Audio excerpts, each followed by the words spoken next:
వెనక్కోండి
వెనకంట్రా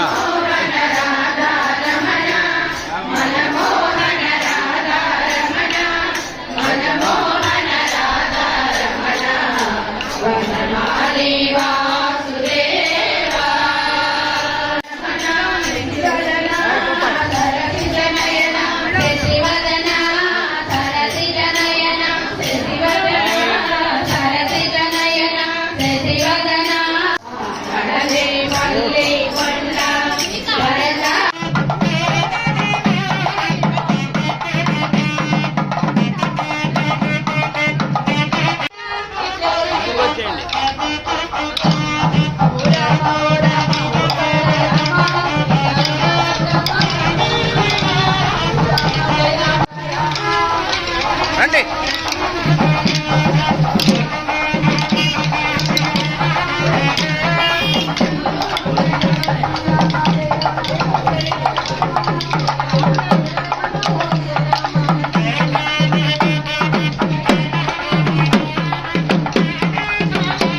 ఈ నెల 6వ తారీఖు ఆదివారం శ్రీరామనవమి సందర్భంగా మన అనాదిగా వేంచేస్తున్న శ్రీ పట్టాభిరామస్వామి దేవస్థానంలో గురువారం ఉదయం రాముల వారిని సీతమ్మ వారిని పెళ్లి కొడుక పెళ్లి కూతురుగా తయారు చేయటం, అట్లాగే అక్కడ విశ్వస్తైన పూజారాధన, మండపారాధన, మరి పంచామృత అభిషేకాలు కూడా అత్యంత వైభవంగా మరి జరిగినాయి.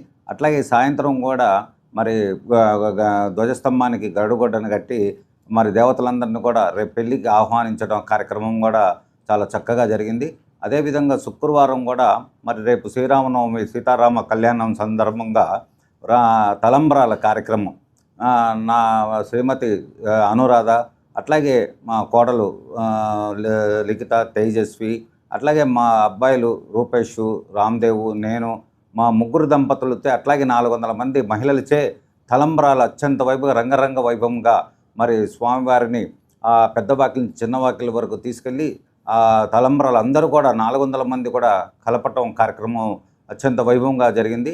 మరి ఈ కార్యక్రమాలతో పాటు శుక్రవారం సాయంత్రం కూడా స్వామివారిని శేషవాహనంపై మన పట్టణం ఊరేగింపు జరుగుతుంది. మరియు శనివారం సాయంత్రం 7 గంటలకు పొన్నమానం కార్యక్రమం కూడా పొన్నమానం మీద రాముల వారు నగరం ఊరేగింపు జరుగుతుంది. ఎందుకంటే ఇది సుమారు 125 సంవత్సరాల క్రితం మరి అది మండవ రెడ్డి గారు వారు సమర్పించారు. దాన్ని 125 సంవత్సరాల నుంచి కూడా ఈ ఊరేగింపు కార్యక్రమం జరుగుతుంది. కాబట్టి భక్తులందరూ కూడా మరి అధిక సంఖ్యలో విచ్చేయవాలని కోరుతూ, అట్లాగే ఆదివారం జరిగే శ్రీరామనవమి మన పట్టాభిరామస్వామి దేవస్థానంలో వెంకటేశ్వర కళ్యాణ మండపంలో భద్రాచలంలో ఏ టైంలో జరుగుతుందో 12 గంటలకి అదే టైంలో ఇక్కడ అంగరంగ వైభవంగా మరి సీతారాముల కళ్యాణం జరుగుతుంది. కాబట్టి భక్తులందరూ కూడా ఎక్కువ సంఖ్యలో విచ్చేసి ఆ స్వామివారి కళ్యాణాన్ని దర్శించుకొని తీర్థప్రసాదాలు తీసుకొని స్వామి కృపకు పాత్ర కావాల్సిందిగా కోరుచున్నాను.